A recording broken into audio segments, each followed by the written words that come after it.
A'udzu billahi minasyaitonir rajim. Bismillahirrahmanirrahim. Assalamualaikum warahmatullahi wabarakatuh.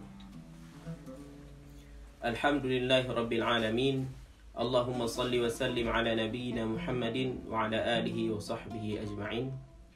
Pada kesempatan ini insya-Allah kita akan berusaha membahas tentang salah satu daripada rukun iman, iaitu rukun yang keenam, iman kepada qada dan qadar dengan izin Allah. Pertama-tama, mengenai qada dan qadar ini banyak sekali Allah sebutkan dalam Al-Quran. Di antaranya Allah berkata dalam Al-Quran, Inna nahnu nuhyil mauta wa naktubu ma qaddamu wa atharahum wa kulla syai'in ahsaynahu fi imamin mubin. Allah juga berkata dalam ayat yang lain, wa khalaqa kulla syai'in faqaddarahu taqdira.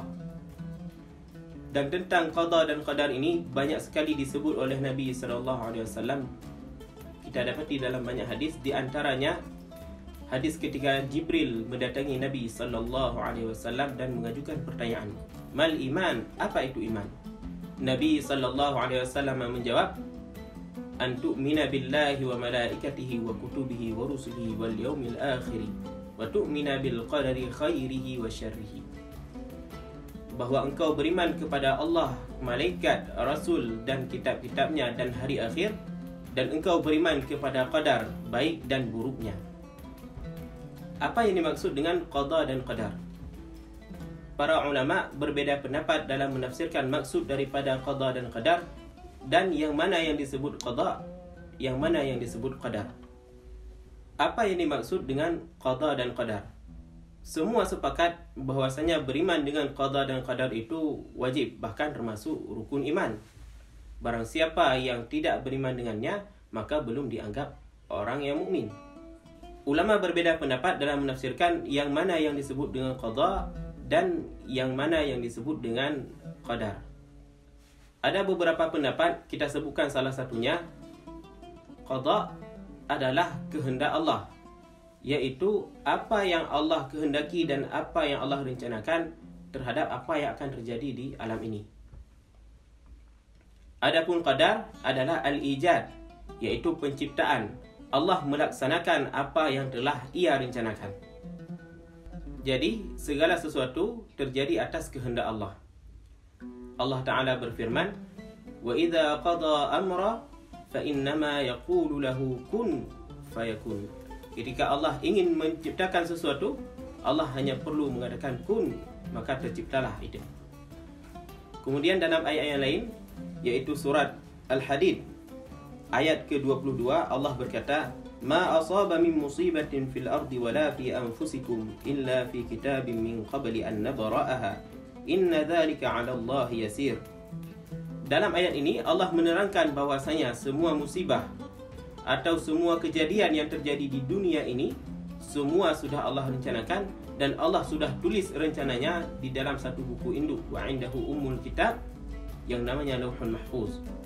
Nah, kalau semua sudah Allah rencanakan dan semua sudah Allah tentukan, mungkin timbul pertanyaan di hati kita, bagaimana posisi kehendak manusia di hadapan takdir Allah ini? Ada beberapa pendapat dalam menjawab pertanyaan ini. Ada sebagian kelompok yang beranggapan bahwasanya manusia tidak punya kehendak sama sekali. Manusia seperti boneka yang tidak punya keinginan apa-apa. Kelompok ini disebut dengan Jabariyah. Dan ada sebagian kelompok yang beranggapan bahwasanya manusia mempunyai kebebasan penuh dalam tindakannya. Kelompok ini disebut dengan Qadariyah. Dan ada pendapat ketiga yang mengambil jalan tengah di antara dua pendapat ini. Mereka adalah Ahlussunnah wal Jamaah. Mereka mengatakan bahwasanya manusia tidak sepenuhnya bebas, pada saat yang sama manusia tidak sepenuhnya terkekang. Manusia di satu sisi memiliki kebebasan dan di sisi lain tidak memiliki kebebasan. Ahlussunnah wal Jamaah mengatakan bahwasanya semua yang dimiliki oleh manusia dan semua yang ia lakukan itu adalah hasil pemberian Allah, itu dari Allah. Allah Ta'ala berkata, wallahu khalaqakum wa ma ta'malun. Allah menciptakan kalian dan juga apa yang kalian kerjakan. Sebelum kita menjelaskan lebih lanjut, perlu kita ketahui lebih dahulu bahwasanya Allah membedakan antara makhluknya. Antara dinding, kambing dengan manusia itu beda. Dinding tidak bisa merasakan, kambing bisa merasakan tapi tidak punya akal. Sedangkan manusia bisa merasakan dan Allah berikan akal. Yang dengan akal ini, manusia bisa melihat mana yang baik, mana yang buruk. Manusia bisa melihat mana yang bermanfaat untuknya dan mana yang mudarat. Allah Ta'ala berfirman, "Laqad khalaqnal insana fi ahsani taqwim." Dan dengan akal ini, manusia bisa menentukan mana yang baik dan mana yang buruk. Mana yang memberikan dia manfaat dan mana yang memberikan dia mudarat. Dan Allah telah menjelaskan dua jalan kepada manusia, yang mana jalan kebahagiaan dan yang mana jalan kesengsaraan. Allah Ta'ala berfirman, "Wa nafsi wa ma sawwaha fa'alhamaha fujuraha wa taqwaha qad aflaha man zakkaha wa qad khaba man dassaha." Selamat dan beruntung orang-orang yang menyucikan jiwanya yang berbuat taat, dan celaka bagi orang-orang yang menodainya dengan berbuat maksiat. Dan dengan akal ini, manusia bisa mengetahui mana yang bermanfaat baginya dan mana yang mudarat. Dan Allah telah menerangkan jalan kepada manusia, jalan yang membawa dia kepada kebahagiaan dan jalan yang membawa dia kepada kesengsaraan.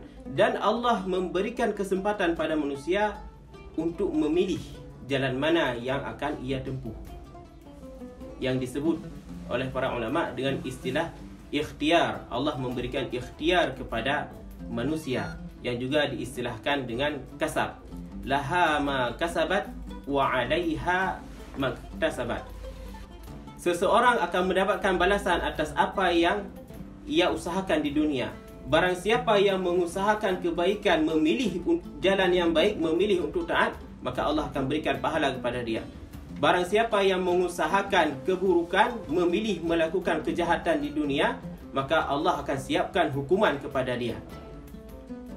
Jadi, manusia akan diberikan pahala atau diberikan hukuman berdasarkan apa yang sebelumnya dia pilih untuk lakukan di dunia. Nah, setelah kita tahu bahwasanya Allah sudah menakdirkan dan sudah menulis semua hal, masihkah kita manusia punya kebebasan untuk memilih? Jawabannya, karena kamu akan melakukannya nanti, makanya Allah tulis. Atau dengan bahasa yang lebih bagus, karena Allah Maha Tahu, Allah tahu apa yang akan kamu lakukan nanti ketika sudah sampai di titik itu, makanya Allah tulis bahwasanya kamu akan melakukannya nanti. Kita kasih contoh seorang ibu yang mau pergi ke pasar bawa anaknya. Nah, sebelum pergi, ibu ini siapkan dulu, mencatat apa yang mau dibeli nanti. Ditulislah cabai 10.000. Kemudian karena dia bawa anak, dia tahu anaknya ini kalau lewat toko es krim pasti minta es krim. Maka dia tulis es krim 10.000. Kemudian ketika sudah sampai di pasar, lewat toko es krim, tiba-tiba anak yang bilang, "Mak, es krim." Allah Maha Tahu. Allah tahu apa yang akan kamu lakukan. Allah lebih mengetahui tentang diri kita, bahkan lebih dari kita sendiri. Ala ya'lamu man khalaq wa huwal latiful khabir. Ta'lamu ma fi nafsi wa la a'lamu ma fi nafsik. Innaka anta 'allamul ghuyub.